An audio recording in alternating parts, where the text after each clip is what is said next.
벌써 20년이 훨씬 지난 그런 일이라고 생각이 합니다. 제가 예전에 두란노의 빛과 소금이라는 잡지사 기자로 이제 해외 취재를 명받게 되었는데요. 제가 20년 전에 회사의 명을 받아서 취재한 그 나라는 CIS 국가 가운데 두 국가였습니다. 보통 CIS라는 것은 이제 소비에트 연방에서, 그러니까 소련에서 이제 소련이 이제 연방 해체되었잖아요. 그리고 그 해체된 이후에 그 나라에 종속되어 있었던 11개 공화국이 이제 연합체를 구성을 해서 독립국가 연합이라는 그러한 국가 연합체가 만들어졌는데 그 국가들 가운데 두 국가, 그러니까 우즈베키스탄과 그다음에 카자흐스탄을 제가 취재를 했던 그 경험이 있었습니다. 대부분 이 이제 CIS 국가들은 중앙아시아에 위치해 있고요. 나라의 이름에 무슨 탄 들어가는 그러한 나라입니다. 그래서 제가 이제 우즈베키스탄을 이제 첫 나라에 방문을 하게 되었는데, 이 우즈베키스탄은 우리나라의 1970년대 풍경과 거의 비슷하더라고요. 그러니까 뭐 우리가 초가집 지붕 개량해가지고 뭐 양철이나든지 함석 지붕들이 있었잖아요. 슬레이트 지붕 그런 것도 있었잖아요. 그런 것처럼 그 나라에서도 뭐 그러한 어떤 모습이 있었기 때문에 저는 전혀 낯설지가 않았습니다. 그리고 이 나라는요 전형적인 이슬람 국가예요. 대부분 이제 CIS 국가들이 대부분 이슬람 국가인데, 이슬람 국가이다 보니까 이 나라에는 목회자 혹은 기독교 관련 종사자들은 절대 비자 발급을 허락하지 않습니다. 그러니까 이 나라에 그때에 뭐 들어가기 위해서는 사업가여야 되고요. 그다음에 교수라든지 학생 신분이라든지 뭐 이런 것으로 인해서 비자 발급을 받고 그 나라에 이제 평신도 선교사 활동을 하는 분들을 취재하기 위해서 제가 그곳을 방문했던 것입니다. 자, 이분들을 이제 취재를 하게 되었는데, 그 나라에는 그때 당시에 여러 선교사님들이 계셨지만 그 선교사, 그러니까 우즈베키스탄에 있었던 여러 각 지역에 선교하시던 분들이 제가 취재한다는 그 소식을 듣고 수도 타슈켄트에 모이게 되었습니다. 그래서 이제 제가 도착한 그날 저녁 때 저녁을 먹어가면서 이제 그 함께 오신 선교사님들을 통해서 우즈베키스탄의 선교 현황들을 들을 수 있었습니다.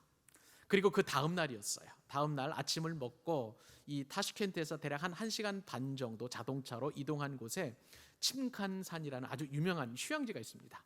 우즈벡 사람들이 아주 가서 이제 즐겨 휴양하는 그런 휴양지인데, 그 휴양지에 가서 어느 산속의 동굴로 들어가게 되었어요.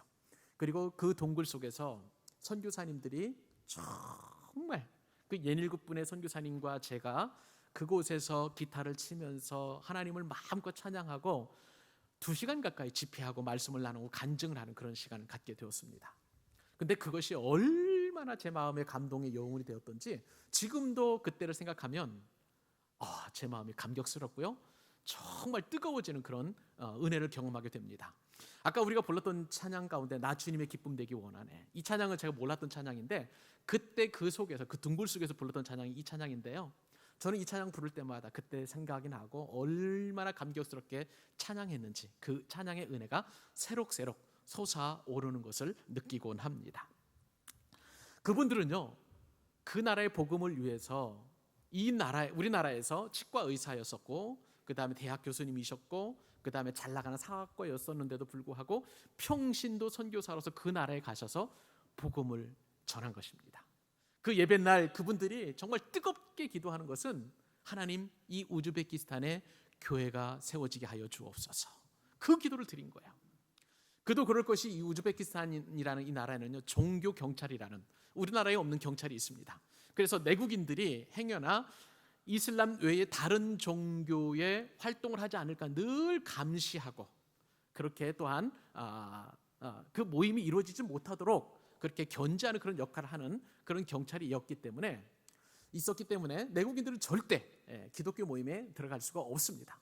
그리고 외국인들도 늘 감시의 대상이었어요.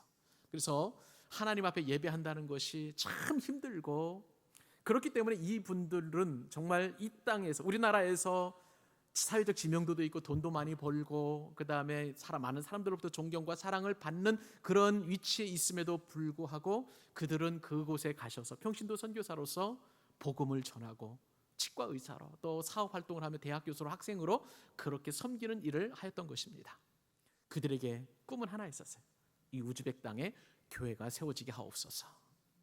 우리는요, 이 한국 땅에는 교회가 너무나 많기 때문에 교회 하나가 설립되는 것에 대하여 그렇게 큰 감동이 없습니다.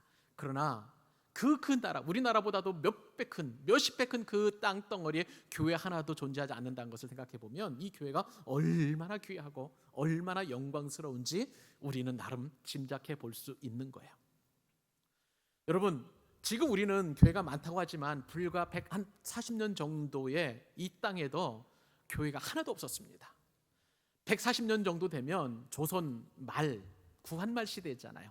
이때는 이제 그동안 우리가 중국의 청나라에 의존해서 살았던 그런 시대였는데, 이제 청나라가 망하게 되니까 더 이상 조선은 이제 청나라에 의지할 수가 없잖아요. 그래서 러시아에 의존하게 되었는데, 이 러시아도 미국과 영국의 견제를 받게 되었습니다. 왜냐하면 러시아가 남방 정책, 즉 남쪽으로 내려와서 전 세계를 장악하려고 하는 것을 막기 위해서 미국과 영국은 일본과 밀약을 맺게 되었습니다.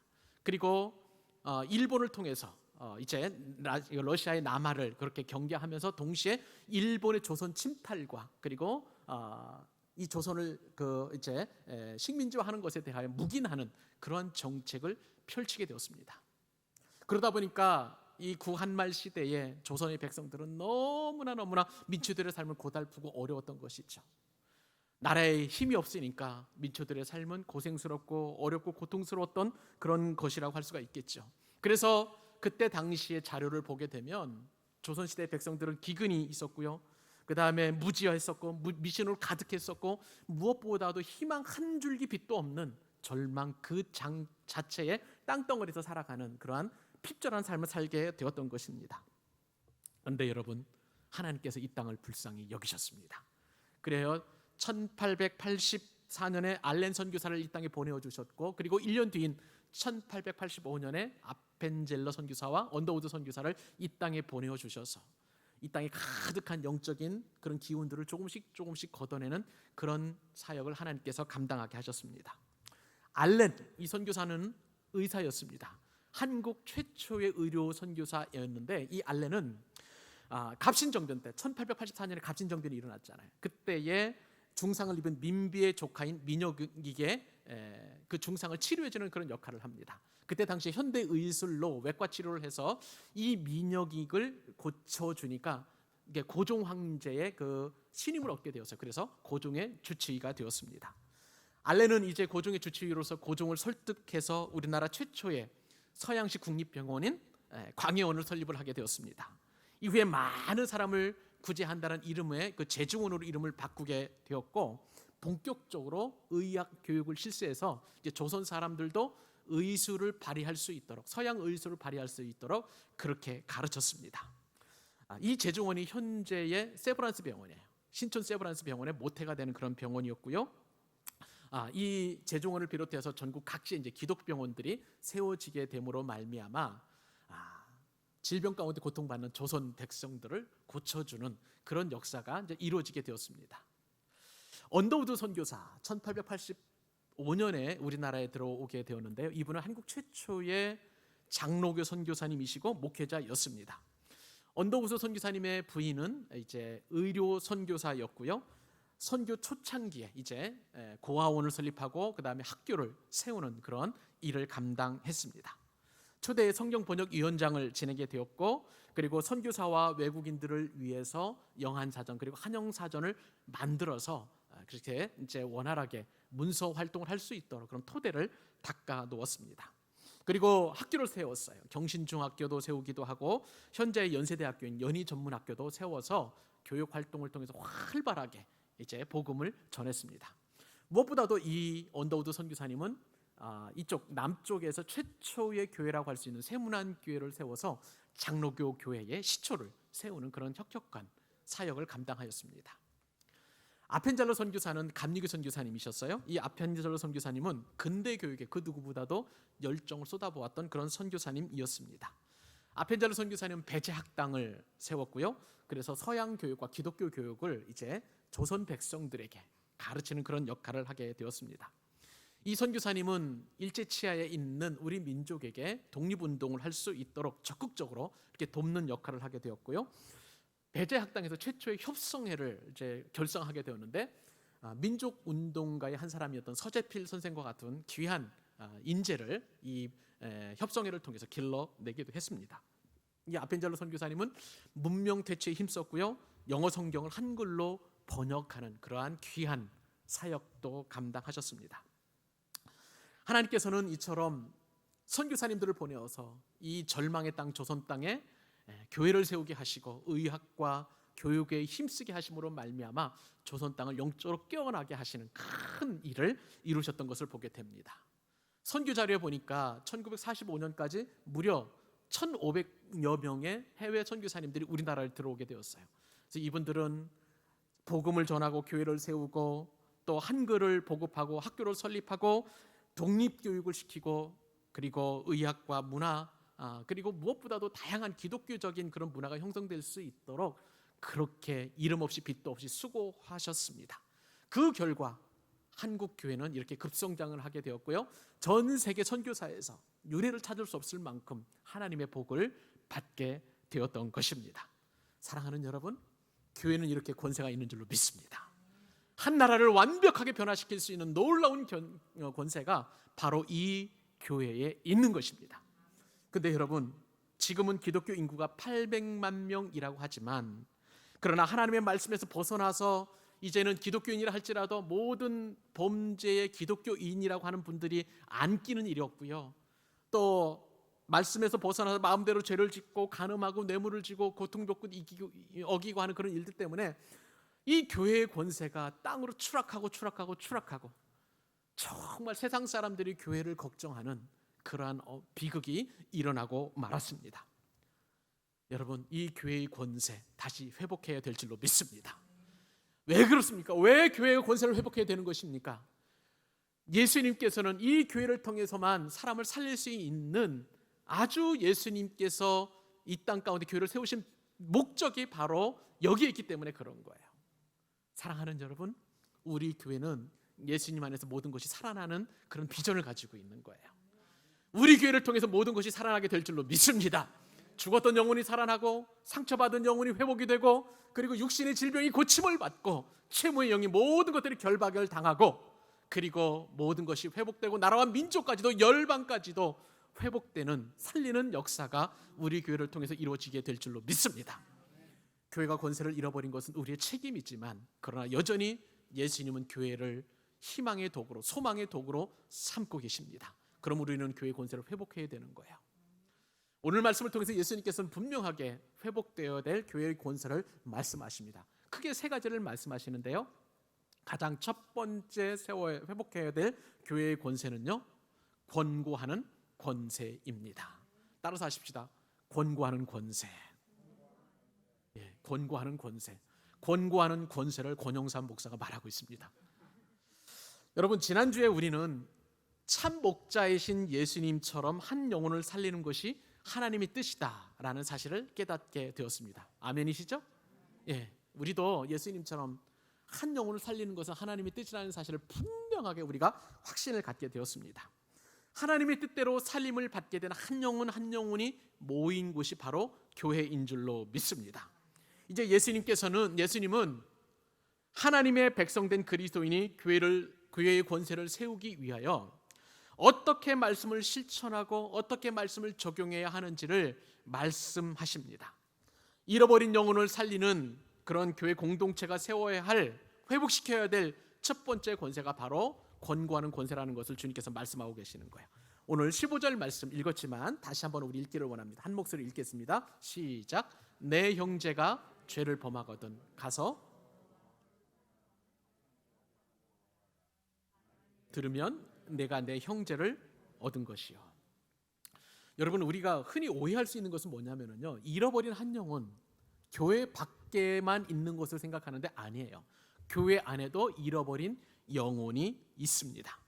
교회 안에 죄를 지은, 그러므로 말미암아서 잃어버린 그 영혼이 있다면 주님께서 말씀하시기를 그 영혼에게 찾아가서 권고하라, 주님께서 이것이 바로 회복시켜야 될 교회의 권세다라고 말씀하고 계시는 거예요.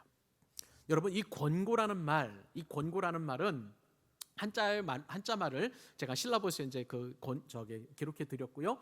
이것은 빛을 비춰서 밝히 드러내는 것, 그런 원래의 뜻을 가지고 있습니다. 그러니까 여러분, 죄를 짓게 되면 숨잖아요.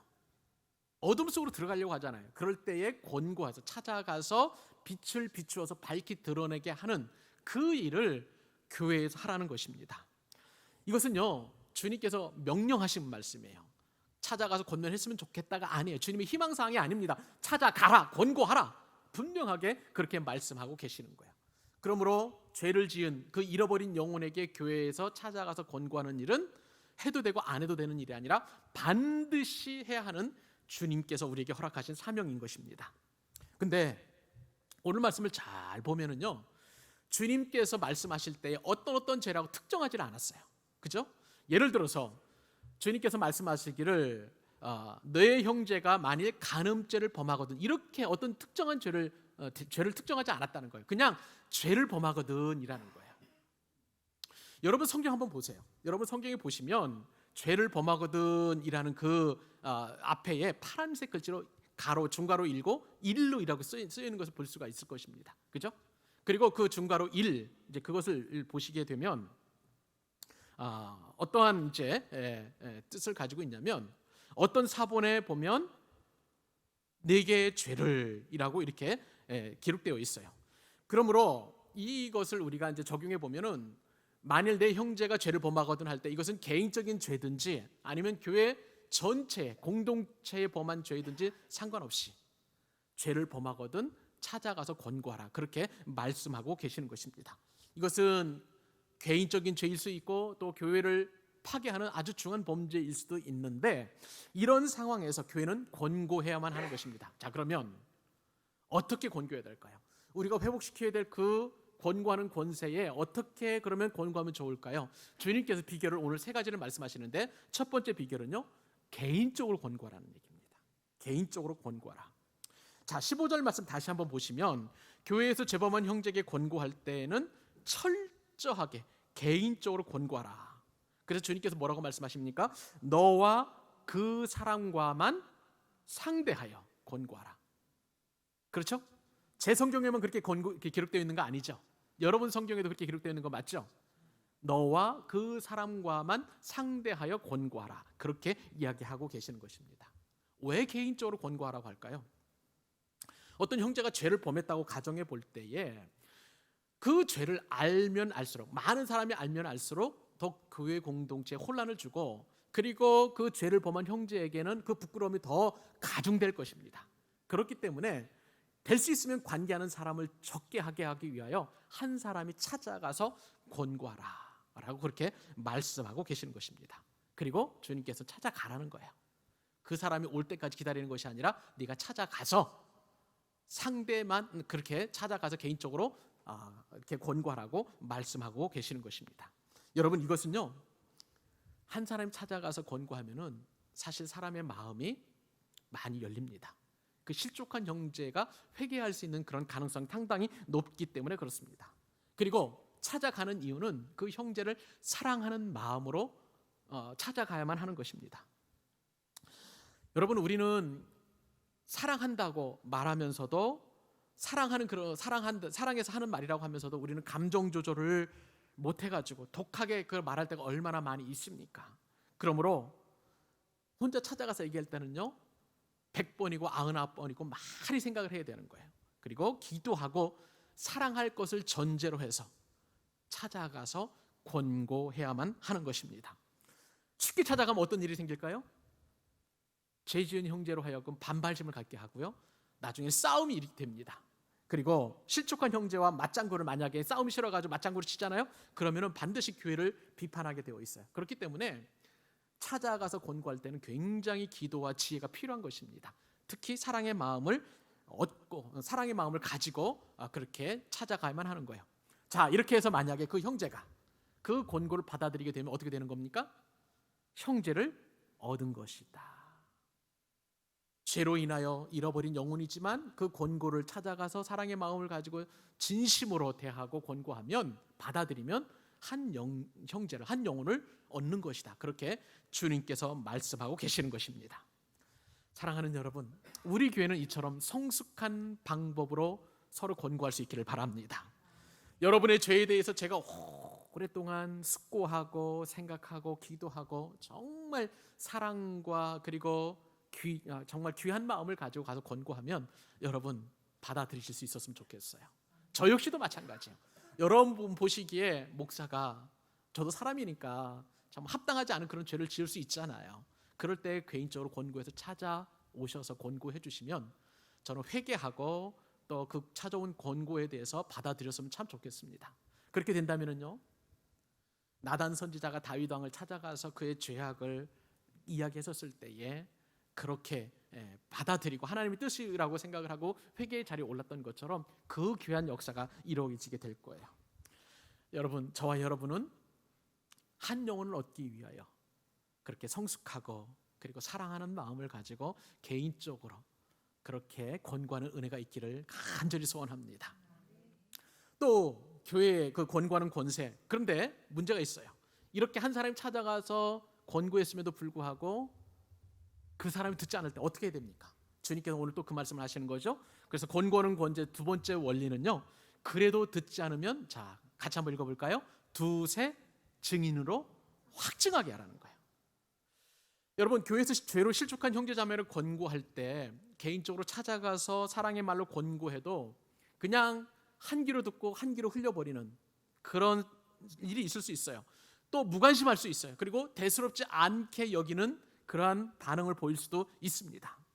여러분, 불법을 행하고요, 방탕하게 행할수록 이러한 마음이 더욱 완고해지는 것을 보게 됩니다.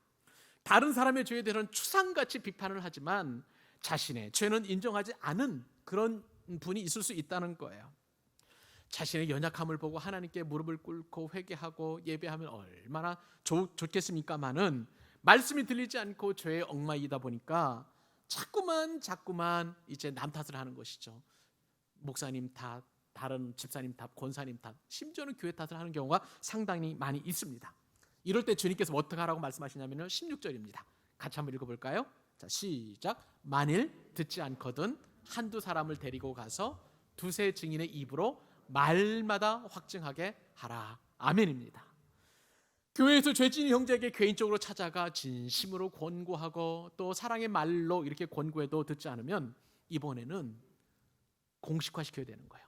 근데 그 공식화시키는 것이 두세 사람의 증인을 확보해서 가서 확증하게 말하게 하라는 거예요.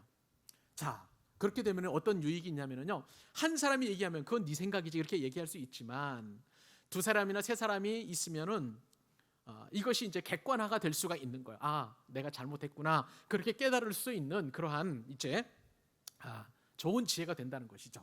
그래서 여러 사람의 말로 정말 그 죄지은 형제, 잃어버린 영혼이라는 사실을 그 사람이 받아들일 수 있도록 확증하게 하라라고 그렇게 말씀하고 계시는 거예요. 이 두세 사람이 그 권고하는 것은 우리 교회에서 적용해 볼 때에 다락방이라고 할 수가 있습니다. 다락방은 형제 자매들이 함께 웃고 함께 우는 그러한 은혜의 공동체잖아요. 그러면서 동시에 함께 은혜도 나누고 함께 위로도 격려하고 있지만 때로는 한 형제나 자매가 죄를 지었을 경우에 이 다락방에서 권고하면 받아들일 수 있는 귀한 은혜가, 소그룹이 우리 교회 가운데도 준비되어 있는 거예요. 저는 우리 교회 다락방이 이렇게 성숙한, 서로 권고하기까지 성숙한 공동체가 될 수 있기를 간절히 소원합니다.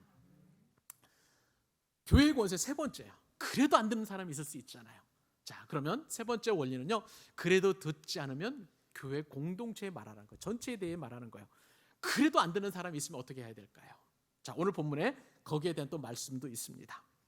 죄지은 형제에게 개인적으로 찾아가도 듣지 않고 다락방에서 권고해도 듣지 않을 때에 그러면 이제는 교회 전체에 알리는 방법밖에 없습니다. 자, 그 말씀이 17절이죠. 만일 그들의 말도 듣지 않거든 이제 교회에 말하고 교회의 말도 듣지 않거든 이방인과 세리와 같이 여기라. 여러분, 여기서 교회에 말한다는 것은 교회 전체에 말하는 것은 공개적으로 말하는 것이죠. 이것은 세상이 폭로하는 그런 폭로와는 다른 것입니다. 사랑의 이 권고를 통해서 피차 경계로 삼기 위해서 교회 권고하는 거예요. 교회 알리는 거예요. 그리고 또한 교회 순결을 보존하기 위해서 교회에 알리는 것입니다.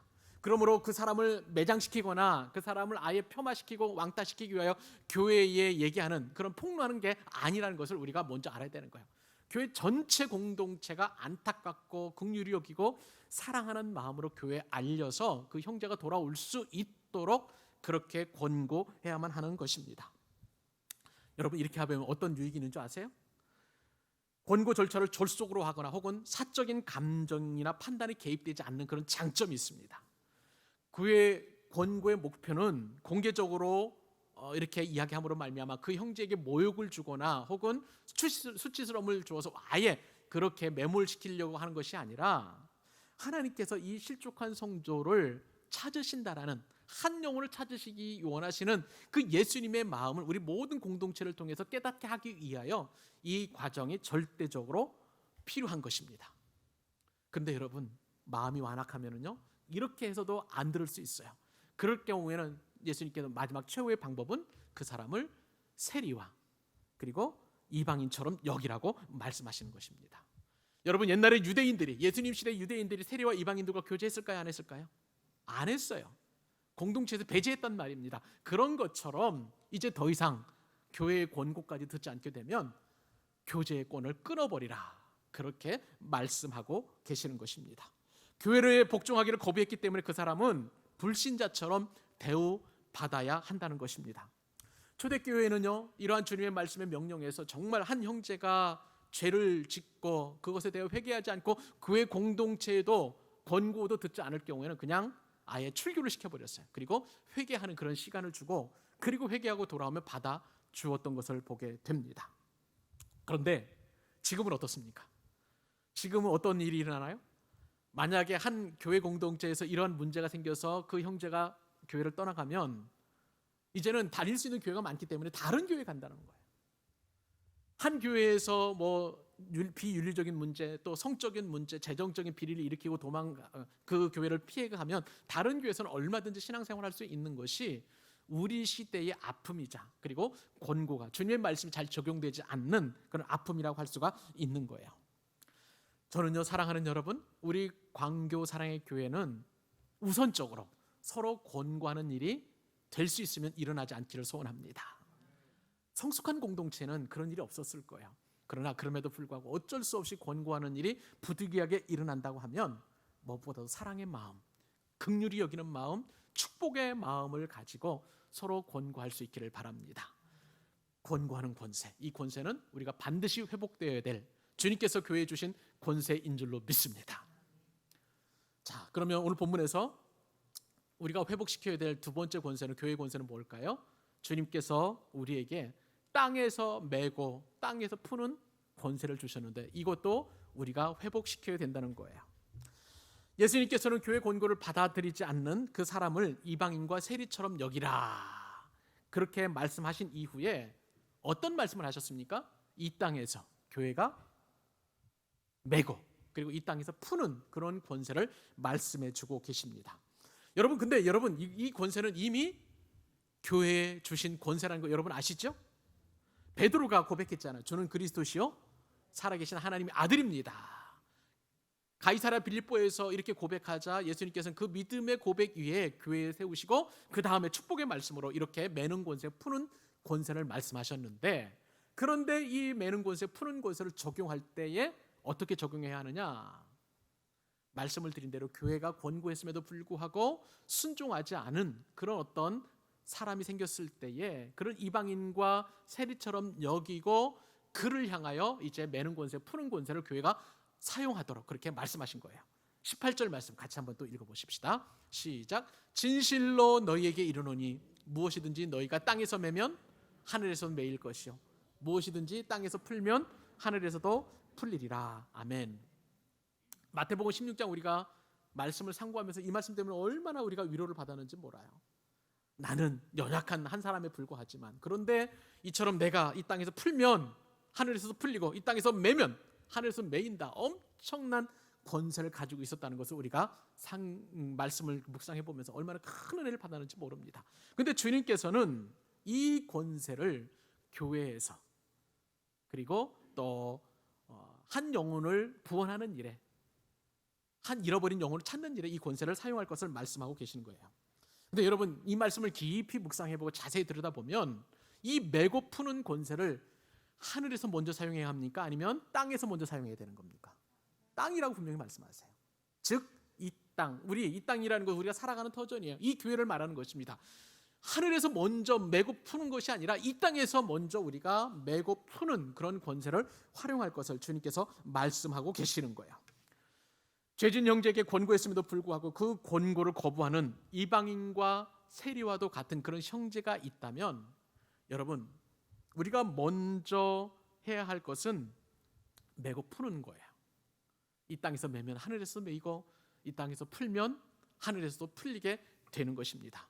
근데 여러분, 그럼 우리가 살릴 수 있는 방법은 무엇일까요? 한 영혼을 구원할 수 있는 방법, 회복시킬 수 있는 것은 뭐냐면, 그를 메고 그를 옥조아서 하늘에서까지 메이게 하는 것보다도 저와 여러분은 푸는 권세를 사용해서 그 형제가 자신의 죄를 돌아보고 회개하고 우리에게로 다시 돌아올 수 있도록 푸는 권세를 먼저 사용할 수 있기를 바랍니다. 여러분, 매는 것보다도 푸는 것을 우리 교회는 사용했으면 참 좋겠어요.